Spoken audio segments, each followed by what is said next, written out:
Assalamualaikum buat semua anak-anak tahun 4 maupun tahun 5 dan 6 jika ada yang menonton video pembelajaran daripada Ustazah. Pada hari ini, mata pelajaran yang kedua ialah Al-Quran dan tajuknya iaitu latihan izhar halki. Jom kita tengok. Anak-anak, ini adalah latihan bagi tajuk izhar halki. Jom kita baca sama-sama. Ada 6 huruf di dalam bulat. Hamzah, Kha, Ha, Ghin, Ain, Ha. Jom anak-anak kita baca soalan yang pertama. Apakah hukum apabila nun mati atau tanwin di atas, di bawah dan di depan bertemu dengan huruf di atas? Sudah tentu hukum tajwidnya ialah izhar halki. Jadi jawapan bagi nombor 1 ialah izhar halki. Seterusnya anak-anak, jom kita tengok soalan nombor 2. Apakah cara bacaan izhar halki? Apakah cara bacaan izhar halki? Anak-anak masih ingat tak? Pada video pembelajaran yang lepas, Ustazah ada terangkan cara bacaan izhar halki. Wajib untuk kita baca secara jelas dan terang. Izhar halki kita tak boleh dengung. Kita kena baca jelas dan terang. Tiada harkat apabila nun mati bertemu dengan huruf-huruf izhar halki. Seterusnya, soalan nombor 3. Berapakah bilangan huruf izhar halki?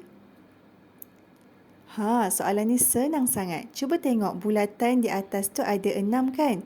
Jadi, huruf izhar halki ada 6.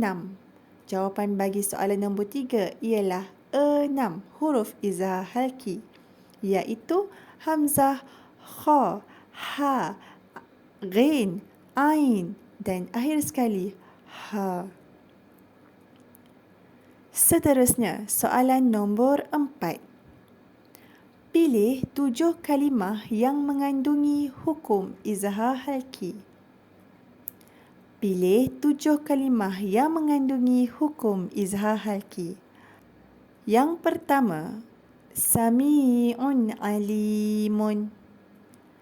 Apabila tanwin di atas huruf Ain, tanwin berbaris depan di atas huruf Ain bertemu dengan huruf Ain juga.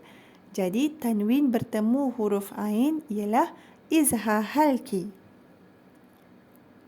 Seterusnya kotak yang kedua, Ain tabaqin, tat.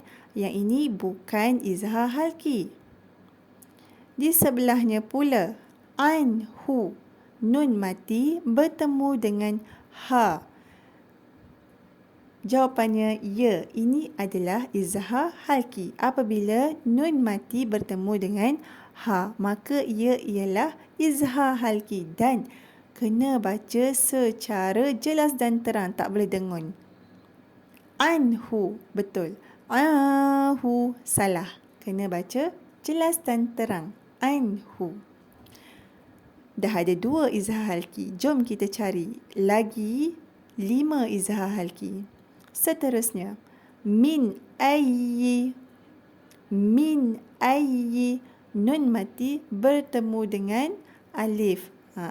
Alif tu atas tu ada hamzah. Jadi, semestinya ia ialah izhar halki. Kita kena baca secara jelas dan terang.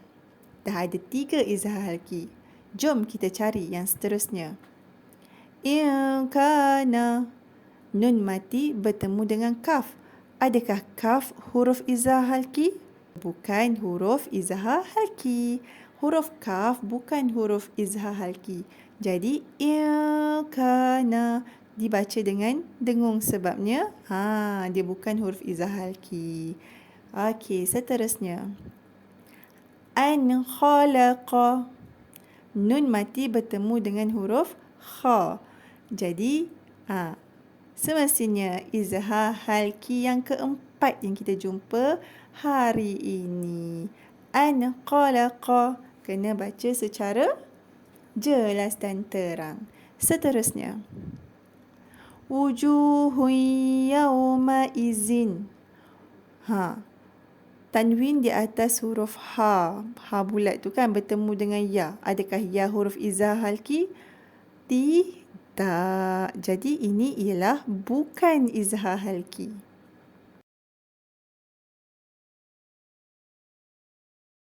Seterusnya. Wa'dan hasanan. Wa'dan hasanan. Tanwin berbaris di atas bertemu dengan huruf ha. Ha pedas. Sudah tentu ini ialah izhar halki. Bagus. Dan seterusnya. Kotak yang seterusnya. An'amta. Nampak tak? Ada tak huruf nun mati di situ? Ada kan? Sebelahnya huruf apa? Huruf ain. Adakah ain ini ialah huruf izhar halki? Ya, betul. Ain juga merupakan izhar halki. Jadi, nun bertemu dengan huruf izhar halki iaitu ain, maka hukum tajwidnya ialah izhar halki. Kita dah jumpa 6 izhar halki. Sekarang ni tinggal satu je. Jom kita tengok kotak di bawah. Min masadin. Mim masadin. Nun mati bertemu dengan huruf mim dan atas mim tu ada sabdu. Adakah huruf mim ni huruf izhar halki? Bukan. Salah. Okey? Jadi ini bukan izhar halki. Jom kotak yang terakhir di bawah sekali kita baca. Ajrun ghairu. Ajrun ghairu. Tanwin berbaris di hadapan bertemu dengan huruf ghain.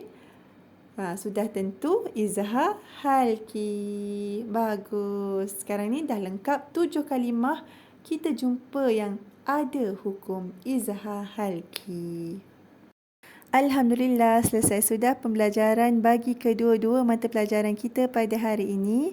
InsyaAllah kita bertemu pada esok hari. Syukran buat semua anak-anak. Assalamualaikum warahmatullahi wabarakatuh.